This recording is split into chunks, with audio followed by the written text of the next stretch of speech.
అండి welcome back to మన ముచ్చట్లు విత్ మిస్ శ్రావణి. ఈరోజైతే నేను ఎగ్ బిర్యానీ ఎలా చేయాలో చూపించబోతున్నానండి. ముందుగా మనము ఆనియన్స్ కట్ చేసుకొని బ్రౌన్ ఆనియన్స్కి ఫ్రై చేసేసుకుందాం. చూడండి, అవి ఫ్రై అయ్యే లోపల మనం ఎందులో అయితే బిర్యానీ చేయాలనుకుంటున్నామో అందులోనే ఒక కప్ పెరుగు అండ్ ఒక స్పూన్ పసుపు, 2 స్పూన్స్ కారం వేసుకున్నాను. మీరు మీ టేస్ట్కి తగ్గట్టు వేసుకోండి. అలాగే 2 spoons of ginger garlic paste and 2 spoons of ఉప్పు వేసుకున్నాను. మీరు ఎంత క్వాంటిటీలో తీసుకుంటున్నారో దాన్ని బట్టి సాల్ట్ అడ్జస్ట్ చేసుకోండి. అలా వేసేసుకొని ఒకసారి కలిపేసుకుందామండి. ఇప్పుడు కలుపుకున్నాక కొద్దిగా ఆయిల్ వేసి మళ్ళీ ఒకసారి కలిపేసుకుందాము. చూడండి, నేను ఒక 2 స్పూన్స్ ఆయిల్ వేసాను.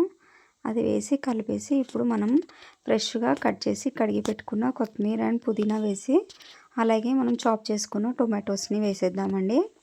చూడండి, ఇలా ఫైన్గా చాప్ చేసుకుంటే త్వరగా ఉడుకుతాయి. అలాగే ఒక 4 to 5 పచ్చిమిర్చి వేసుకున్నాను. ఇప్పుడు హోల్ స్పైసెస్ అండి, మీ దగ్గర ఏ టైప్ ఆఫ్ స్పైసెస్ ఉన్నా వేసుకోవచ్చు. నేనైతే 4 వేసుకున్నాను. సాజీరా, ఇలాచి, లవంగా అండ్ పట్టా వేసేసుకున్నాను. అది కూడా వేసేసి కలిపి మనం పక్కకు పెట్టేసుకుందామండి కొద్దిసేపు. చూడండి, ఇలా కలిపి పక్కకు పెట్టేసుకోండి. అది పెట్టేసుకోగానే రైస్ కూడా కడిగి నానబెట్టేసుకున్నాను, బాస్మతి రైస్. ఈ లోపల మన ఆనియన్స్ అనేది చూడండి బ్రౌన్గా అయ్యాయి. ఇలా కలర్ వస్తే మంచి ఫ్లేవర్ వస్తుందండి. ఇప్పుడు మనము వాటర్ పెట్టేసుకుందామండి రైస్కి. ఇప్పుడు కొన్ని వాటర్ తీసేసుకొని అందులో ఒక 2 స్పూన్స్ ఆఫ్ సాల్ట్ వేసి ఒక spoon of ginger garlic paste వేసుకుందామండి. అలాగే హోల్ స్పైసెస్ అండి, సాజీరా, ఇలాచి, లవంగా, పట్టా వేసుకున్నాను అండ్ కొద్దిగా మరాఠీ ముగ్గ అవన్నీ కూడా వేసుకున్నాను నేను. చూడండి, ఇలాచీని ఎప్పుడన్నా క్రష్ చేసి వేస్తే అది బగారా రైస్ అన్నా బిర్యానీ అన్నా ఫ్లేవర్ చాలా బాగా వస్తుందండి. అండ్ నేను ఆయిల్ వేసుకున్నాను. బ్రౌన్ ఆనియన్స్ ఫ్రై చేసాం కదండి, ఆయిల్ కూడా వేసుకోవచ్చు.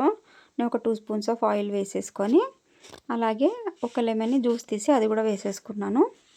ఇప్పుడు వాటర్ మసలనిద్దామండి.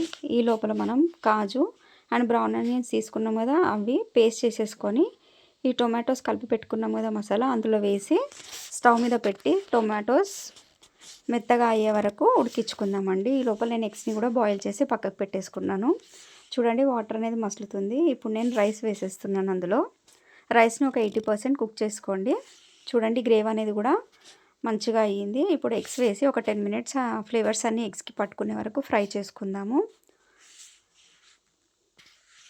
చూడండి, మన రైస్ కూడా కుక్ అయిపోయింది. 80% కుక్ చేసుకున్న రైస్ని దాని మీద లేయర్గా వేసేసుకుందామండి. ఎప్పుడు ఇలా నాన్ వెజ్తోనే కాకుండా అప్పుడప్పుడు ఇలా ఎగ్స్తో కూడా చేసుకోవచ్చండి. చూడండి, ఇప్పుడు బ్రౌన్ ఆనియన్స్ వేసేసుకొని 2 స్పూన్స్ ఆఫ్ గీ కూడా వేసేసుకున్నాను. అలాగే ఫుడ్ కలర్ యాడ్ చేసుకుంటున్నాను. ఇది ఆప్షనల్ అండి, మీరు వేసుకుంటే వేసుకోవచ్చు, లేకపోతే లేదు. ఇప్పుడు అవన్నీ వేసి మూత పెట్టి ఒక 15 మినిట్స్ దమ్కి పెట్టేసుకుంటే మన ఎగ్ బిర్యానీ రెడీ అయిపోతుంది. ఈ రెసిపీని మీరు కూడా ట్రై చేసి ఎలా ఉందో కామెంట్స్లో నాకు చెప్పండి. అలాగే నా వీడియోస్ని లైక్, షేర్, కమెంట్ చేసి నా ఛానల్ని సబ్స్క్రైబ్ చేసుకొని పక్కన ఉన్న బెల్ ఐకాన్ని ప్రెస్ చేయడం మర్చిపోకండి. Thank you. అలాగే మీకు ఎలాంటి వీడియోస్ కావాలో నాకు కామెంట్స్లో చెప్పండి.